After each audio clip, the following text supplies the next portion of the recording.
We all know there are a million different ways to make a living, but on this show, we are curious about those businesses that you might not know about. We're going to take a deep dive every week and talk to a successful person in their field to learn about how they got their start and how they continue to make it in their space. Join me and learn more about the business of.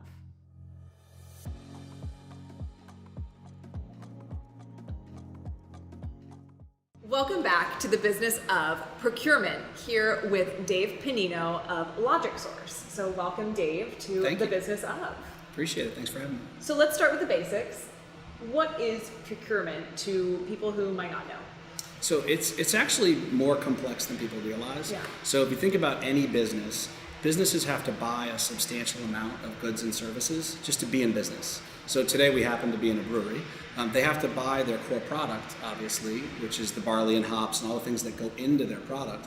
But then they have all these other things they have to buy just to be in business. Sales, marketing, facilities, maintenance, distribution, logistics, IT, corporate services like legal, consulting, etc. And it can be quite daunting in terms of how many categories it is. And in a typical business, to put it in perspective, about 20% of revenue equates to procurement, the things they have to buy. So it's a large number for most corporations. Yeah, that's a huge expense that people are putting into this. So how did you get into this as a business? Tell me about your journey, and then let's talk about also how you started LogicSource. But how did you get into procurement to begin with? Sure. So I grew up in IT.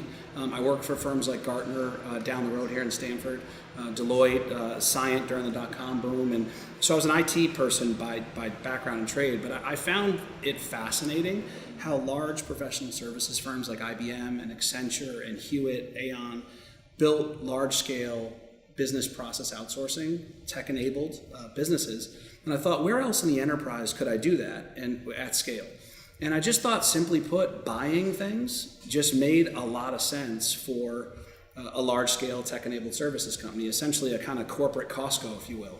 You know, if we bought in volume for multiple clients, we could drive massive economies of scale and kind of lower prices for all of our clients and help them fund, innovation, future growth, new product lines, new geographies, whatever it may be. So, I built a business plan and told my wife I was going to quit my job, and I printed about 17 PowerPoint slides on Newbury Street in Boston and walked into Bain Capital, and they put me in a holding tank, and about 20 minutes later started patting me on the back and hugging me and said I had the money. So I started from literal scratch, 17 PowerPoint slides 13 years ago. Wow. So how did you decide that you wanted to go into business for yourself versus joining a company that's already doing this, or are you first to market with this sort of company? So two real questions in there. I think in terms of wanting to go into business for myself, I've always wanted to. I was the kid that was running around with a shovel and making money, shoveling everybody's driveway. I grew up on a street in Norwalk, Connecticut, down the road with a temple on the left side and a Baptist church on the right side. And on Saturdays during the Sabbath, I would get a quarter to turn on everybody's stove. And I just always liked working for myself. I had a landscaping business through high school, and I've always set goals. And one of my goals was at 35, I wanted to own my own business. And my father was a role model in my life. In my 35th year, called me and said, "Hey, you said you always do what you say you're going to do. You're 35. You haven't started the business." So I thought, man, I went and built a business plan. I went and built a business plan, and off we went. So I don't know if I thought it all the way through, but there you go. When we come back, we're going to learn more about how you started your business from the ground up. Great.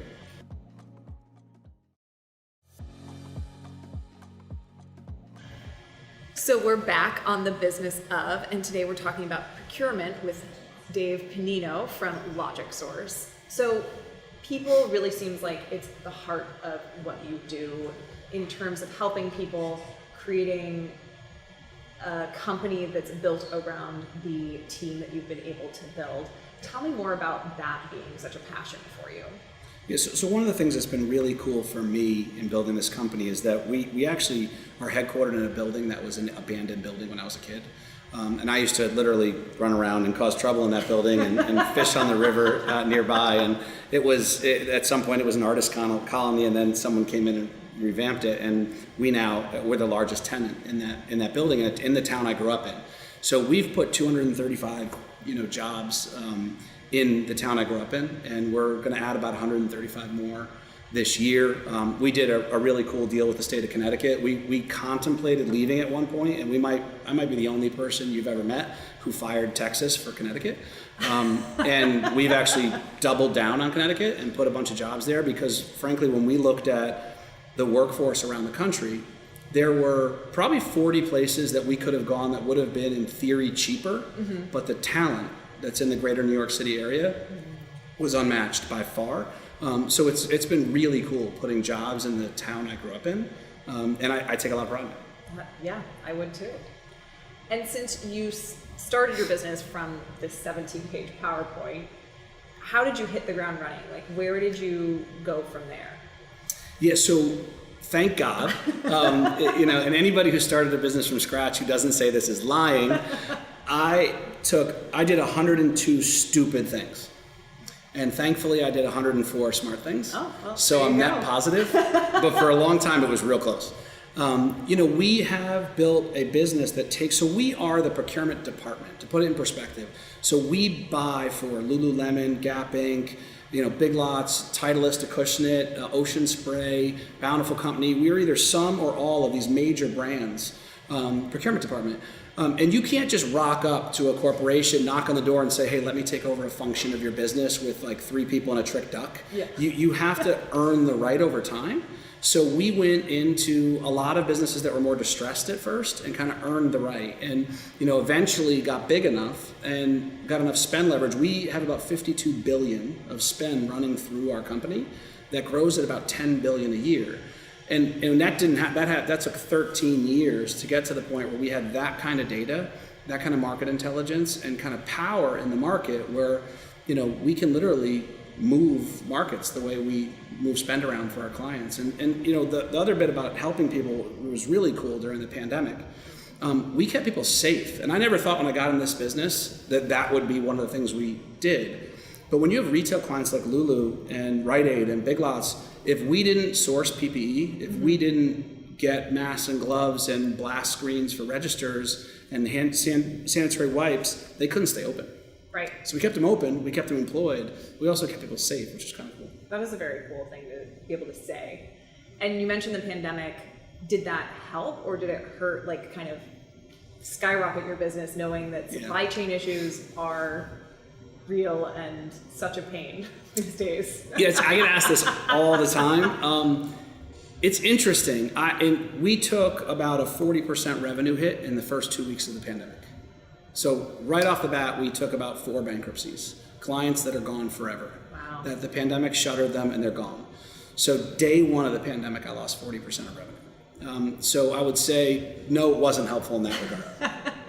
We made a decision as a leadership team that we wouldn't cut 401k matching, we wouldn't cut benefits. We said if we have to fire or furlough people, we're going to do as few as possible, and we're going to bring them back as fast as possible.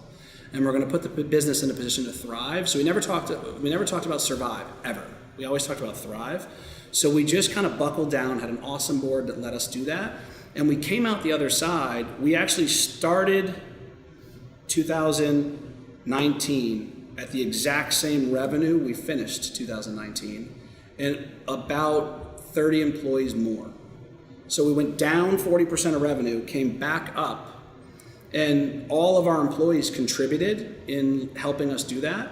And in lieu of bonuses, we gave everybody 8% of the company to incent them to keep going. And with limited exception, we didn't lose people. And we traded businesses that went bankrupt, that we loved, and we hope and wish that didn't happen, right, for businesses like Lulu and businesses like Titleist and really healthy businesses.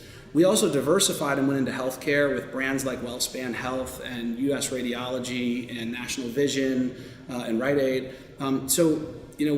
I'd say in the round, I'm not happy the pandemic happened, but I don't think I can considering, so it didn't help us, but considering you had to deal with it, I'm really proud with the way we dealt with it, the way we came out the other side of it. Yeah, sounds like it. We're going to take another quick break, and we'll be back with more about procurement.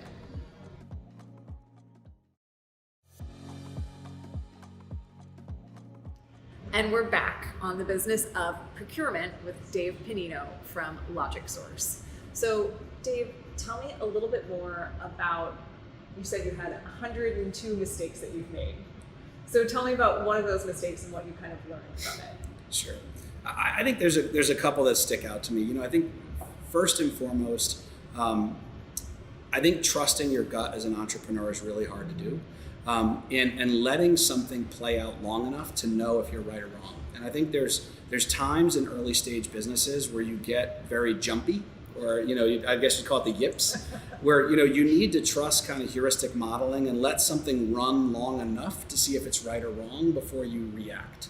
And I think we got jumpy, if you will, in kind of 13, 14, 15, where we kept trying things, not giving them enough time to play out, and then changing our mind. And that can be really erratic for your clients, your colleagues, et cetera. So I'd say trusting our gut and sticking with a direction and giving enough time to get enough data to know if you're right or wrong is probably the biggest mistake we made. I think the second biggest mistake we made is a mentor of mine once said, failure is self-solving, it's success that'll kill you. And we didn't prepare for success the way we should have. And maybe somewhere deep down we didn't believe it would happen. But in our business, we run major functions of corporations. And it's like the dog that caught the fire truck. If you aren't ready, you might win one and break it.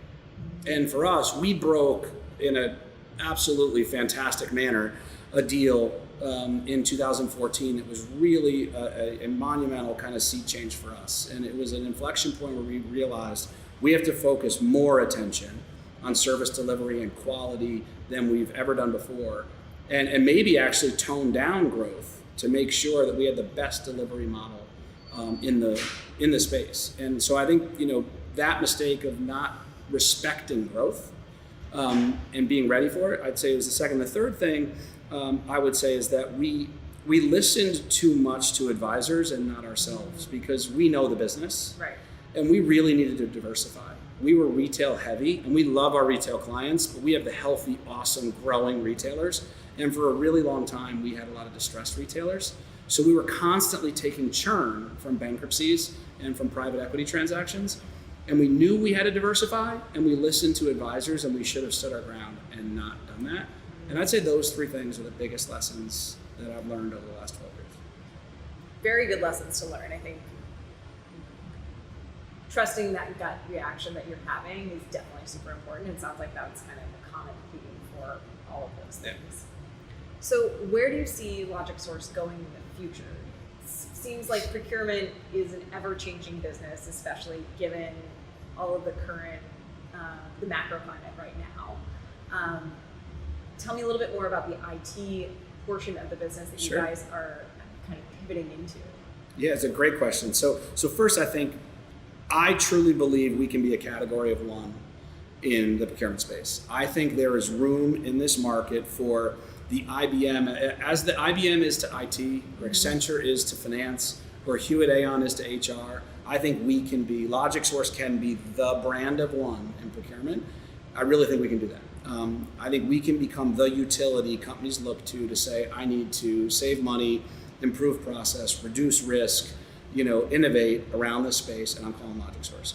And I think that's where we're going. And I think the brands that we're winning are proving it out. I think you'll see us do a lot more in automation because we're underwhelmed with the technology that's on the market. And pardon me for being a little edgy, but we kind of compete with two parties. On our services business, we see a lot of consultants. Okay. And I love consultants, and I used to be one. But consultants have two problems when it comes to buying stuff. One, they don't buy anything. And two, they don't do anything. So they tend to say, like the security monitor commercial, there's a robbery, yes, but I'm not a security guard.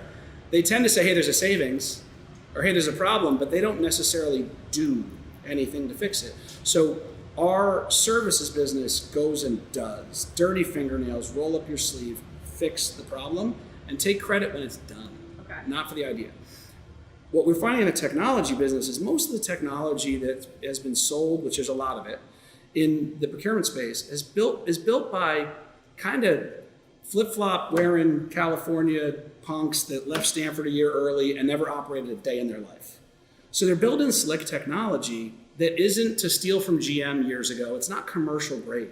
Okay. It's not what professional procurement people need to do their jobs.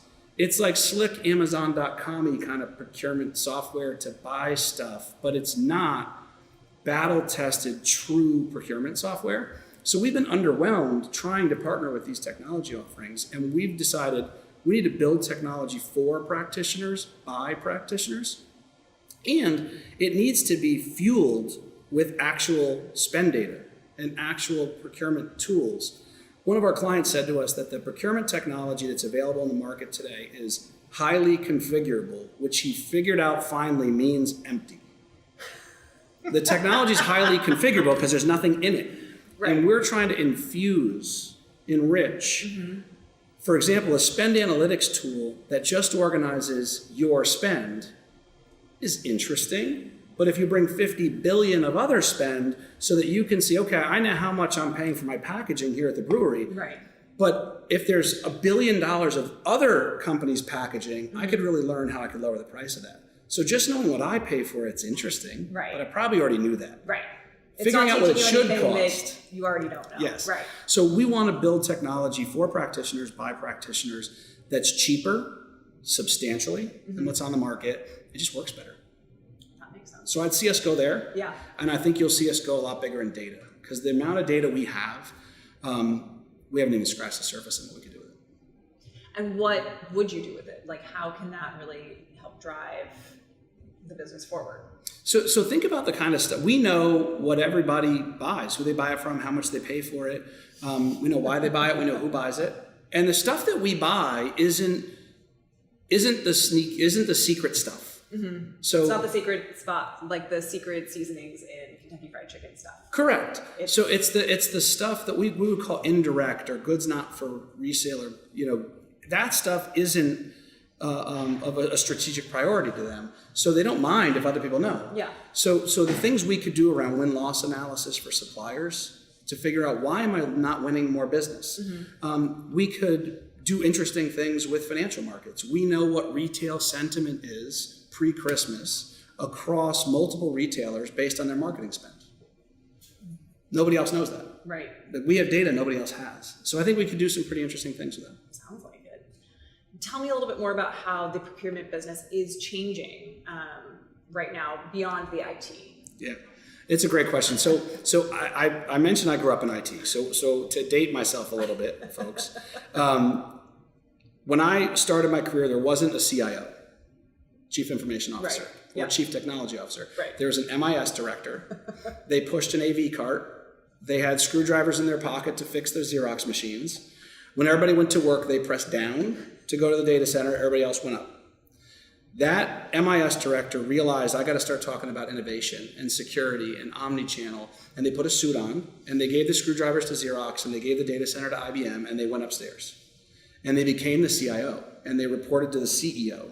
And they started talking about real competitive advantage in technology. And today's companies are all competing at some level anchored in technology. Yeah. Procurement is the MIS director, right? When you think about the title in and of itself, procurement assumes someone's made a strategic decision and you're just buying it. Yes. Right? Procurement should be managing the company's money. Procurement should be a productivity engine, right? So that's where I think it's going. And one thing the pandemic did, I think, that was really helpful was companies started to realize we need to be efficient. And we have clients that have assumed, $7 billion publicly traded company that's assumed they have $150 million of problems as it pertains to inflation that they can't pass on to their customers because the customers, they're a luxury good. The customer won't buy. Right. At some point, you have what you have and you'll just go a year without new stuff. So they have to figure out how to take $150 million out of the business without breaking anything. Procurement gets more important when that happens. But I think all of our CFOs and CEOs out there have to start thinking about this as spend management, productivity, not procurement. If you're thinking of this as procurement, then that means somebody's made a strategic decision and you just want them to execute the buy, and that's really an extension of legal, and it's not what you need. So we're back on the business of procurement with Dave Pennino from LogicSource. So tell me more about how sustainability is going to affect your business and the business of procurement going forward. Yeah, so it's been a really interesting, so sustainability and supplier diversity have been hot topics. Okay. Right. And are they intertwined? They're kind of... So I think politically, yes. Okay. There are different challenges when it comes to reality in terms of supply chain. So I think first and foremost, what I'm seeing right now on the back end of the pandemic and with inflation on the rise is, with limited exception, a lot of lip service to sustainability and supplier diversity, but I think everybody's just trying to stay open, and they're trying to counteract the ramifications of rising costs all around the globe. So regrettably, sustainability and supplier diversity can often mean higher costs. So in the face of inflation and employment challenges, et cetera, it's hard to also prioritize those things. And I think there's a disconnect between the consumer, who I think politically wants to see more from their favorite brands, and the reality of what those brands are facing to just get products on the shelf and to get employees in the stores and get employees in the factories and warehouses. And I think there's just a disconnect. And I don't think, frankly, the media is doing a very nice job explaining that disconnect, because I think folks sit in their living room and they're ordering things on Amazon, and they'd really like to see more of these things that socially they feel really passionately about, but they haven't really taken the journey on how that would work. So for example, supplier diversity is kind of a hot topic for me, because I believe that the problem is legislation and nobody's talking about it. So what it takes to be a diverse supplier in the United States is materially unfair. So to be a diverse supplier in the United States, you have to own 51% of a company, okay? So if my company employs 43% women today, and we can do better. We want to get over 50. 3 of my senior leadership team are women. Doesn't count. Doesn't matter, because I am not considered a diverse individual, and my private equity firm is not considered a diverse entity. So it doesn't matter if I hire 100% of my employees from what are considered diverse backgrounds. It doesn't count. It should count. We should want corporations to employ people from diverse backgrounds, not just have an individual own it. So think about public companies, doesn't count. Private equity, for the most part, with limited exception, doesn't count. Venture capital, with limited exceptions, doesn't count. So everybody wants to see more supplier diversity. There aren't enough diverse suppliers, because what it would take to own a company of any size and scale is really hard to achieve. So I understand the goal, but I think how this country's getting to that goal needs to be fixed. And I think it's a legislative matter. We have to create tiers of supplier diversity where if your company employs a certain level of folks from diverse backgrounds, that should count. And today it doesn't. And what that means is most of the diverse suppliers out there are asset-light businesses. So you could start a PR firm. In fact, we employ a PR firm that is a diverse supplier because it's not asset intensive. They have employees, they don't have all this equipment. Right. But you're never going to see a air conditioning manufacturing company be diverse because of the amount of assets you would need to have. It can't be public, it can't be private equity, because they're not diverse entities. Right. So I think that's something that we need to improve upon here in the States. On the sustainability side, the problem today is it's more expensive. Yeah. Everything is more expensive. And it's even more expensive if you want everything to be sustainable. Right. So we have to figure out how to make the cost of sustainability cheaper. And look, getting everything delivered to your door, folks, in an Amazon box, Right. and each box is this big, and what they sent you is this big, and you ordered 6 things on the same day, and you got 6 boxes, is not sustainable. No, it's not. And free shipping is not sustainable. Especially for small businesses. At some point, it seems like every bad movie where Samuel Jackson plays the bad guy, it seems like Amazon Prime is going to be that. One day it's going to be $7,000 a minute to have Amazon Prime because everybody else will be out of business. So all those poly bags and all those cardboard boxes and all that tape and all that gas driving to your house to deliver. Right. And multiple times a day, because if you have 6 different packages, they're not on the same truck. Correct. Most And do likely. we really need Right. the Windex tomorrow. Yes, my windows are dirty. I want to do it tonight, which means I'll get it tomorrow and I'll do it in 2 weeks. There you go. So I think sustainability is a long way from being what we need it to be. And I actually think, again, the social aspects of consumers that think they want it are the same consumers getting 7 Amazon boxes a day and don't understand how bad that is. Right. So is that changing consumer behavior, or how do we go about educating about that? I think it's education. I don't think people understand. Yeah. When you go to the supermarket with your recyclable bags and you walk with your own 2 feet and put everything in your cart and you pack your car in your bags, that's pretty good. Yeah. When you have them ship everything, except I walk to the grocery store. they're even better, right? So if you have them ship everything to your house, or you pay for somebody to go shop for you and drive it to your house, that's the thing. So sustainability is a huge impact, and I think it's education to the consumer. But when it comes to procurement, why would a company choose LogicSource to do this instead of doing it in-house? It's a great question. In some companies, it really makes sense. Unilever, Procter & Gamble, Walmart, they're of such a size and scale that they can justify the level of category management they would need to be good at this. But think about put procurement in context for a minute. You just think about a client of ours that we're very proud of, like Lululemon. So you've been in a Lululemon store. Yes. So if you think about it in your head, right, you kind of close your eyes and go through that Lulu store just mentally. Take all the clothes out. There's flooring, lighting, there's body forms, there's packaging, there's a credit card swiping machine, there's music playing, there's a dumpster out back, there's air conditioning, There's trash bags, there's things So in the back for the there's technology that runs everything, right? So the amount of categories that they would need to have internally to be able to buy. There's waste management, there's floor care, there's IT. So to duplicate what we do, because we have a center of excellence in Norwalk, Connecticut, that's organized by category, distribution, logistics, IT, et cetera. And then below IT, for example, you have software, hardware, services, and below that, so we have 100 plus people that Lulu can take and use. Okay, I need a waste management event to negotiate my rates, and when I don't need it, I can put it back. If they tried to bring it in-house, they'd have to own all those capabilities.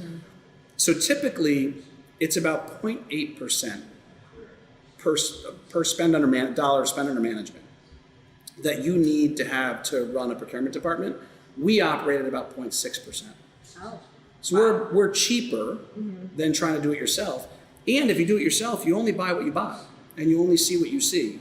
So not having any intelligence from outside your four walls will lead you to be kind of stovepiped over time. It's not that dissimilar that if you leave Costco, the paper towel spend goes up, right? Because they got you a bulk discount, and if you leave them and buy one roll, the cost per roll is going to go up. Right. It's kind of the same model. But there's definitely times where we have clients that are just big enough and have enough scale that they want to do it themselves. But they can still benefit from the technology and from the data, which can enhance and enrich what they're doing. Well, thank you so much, Dave, for joining us and teaching us all about the business of procurement and its ever-changing category, because it's a nuanced category, and there's so many different things that we've got to learn about today. So thank you so much. You're welcome. Thanks for having me. Appreciate it.